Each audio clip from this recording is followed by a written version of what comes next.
നമ്മൾ പലപ്പോഴും ചില കമ്പനികളിലൊക്കെ പോകുമ്പോൾ, അതും ഗവൺമെൻറ് സെക്ടറിലൊക്കെ ആണെങ്കിൽ അങ്ങോട്ട് പ്രവേശിക്കുവാൻ നമുക്ക് തസ്രീഹ് വേണം.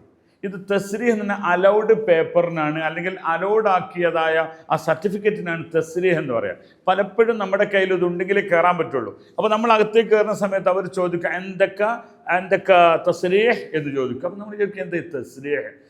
ഹജ്ജിന് പോകുന്നവർക്ക് പോലും അലൗഡ് പേപ്പറിന്, അനുവാദ പത്രത്തിനാണ് തസ്രീഹ് എന്ന് പറയുക. അപ്പോൾ അനുവാദം കിട്ടുക എന്നതിനാണ് തസ്രീഹ് എന്ന് പറയുക. അനുവാദത്തിൻ്റെ അലൗഡ് പേപ്പറിനാണ് കേട്ടോ പറയുക തസ്രീഹ് എന്ന് പറയുക. ഓക്കെ, അപ്പോൾ നിങ്ങൾ സയ്യാറ മുസറഹ്, അപ്പോൾ നിങ്ങളൊരു കമ്പനിയുടെ അകത്തേക്ക് പ്രവേശിക്കുവാൻ അനുവാദമുള്ള വണ്ടിയിലാണ് നിങ്ങൾ പോകുന്നത്. എന്ത് പറയാം?